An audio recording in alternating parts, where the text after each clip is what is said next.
নমস্কাৰ মৰমৰ ছাত্ৰ ছাত্ৰীসকল মোৰ অসমীয়া ইনফৰমেশ্যন চেনেলটোলৈ তোমালোকক স্বাগতম জনাইছোঁ। মৰমৰ ছাত্ৰ ছাত্ৰীসকল 2024 ফাইনেলি স্কুটি অনলাইন আহি গ'ল আৰু অনলাইন এতিয়া তোমালোকে কেনেদৰে কৰিবা আৰু তোমালোকৰ যেটো নেকি ৰেজিষ্ট্ৰেশ্যন কৰাৰ সময়ত যেটো মোবাইল নাম্বাৰ দিছিলা সেই মোবাইল নাম্বাৰটো নহলে তোমালোকে কি কৰিবা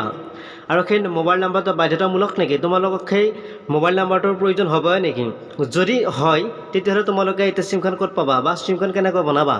আৰু সেই নাম্বাৰটোতে তোমালোকে সিমখন কেনেদৰে বনাবা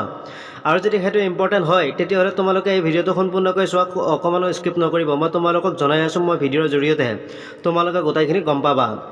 তোমালোকক মই আৰু এটা দেখুৱাইছো তোমালোকে চোৱা প্ৰজ্ঞান ভাৰতী স্কুটি চেম 2024 এটা নেম অফ দা সেম লেখা আছে চোৱা তোমালোকে objective of the same provide scooty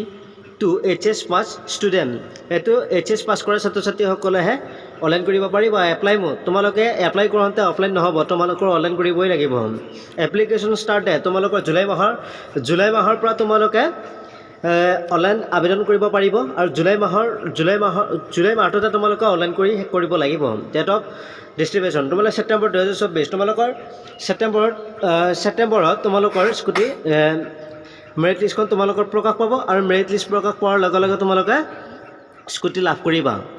আৰু তোমালোকে এটা অনলাইন কৰাৰ সময়ত তোমালোকৰ ডকুমেন্টছ কি দিব লাগিব আৰু কি তোমালোকক ইম্পৰ্টেন্ট হ'ব আৰু কোনখিনি ডকুমেন্টছ তোমালোকৰ নহলেই নহব এটা তোমালোকে এটা তোমালোকৰ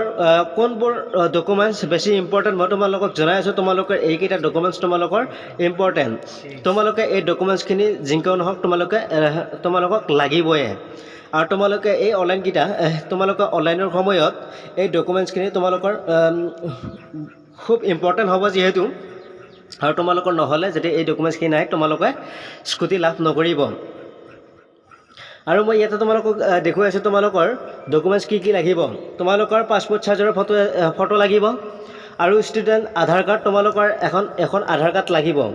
তোমালোকৰ যেটো আধাৰ কাৰ্ড আছে সকলোৰে তোমালোকৰ আধাৰ কাৰ্ডটো বাঞ্ছনীয় তোমালোকৰ আধাৰ কাৰ্ডটো লাগিবই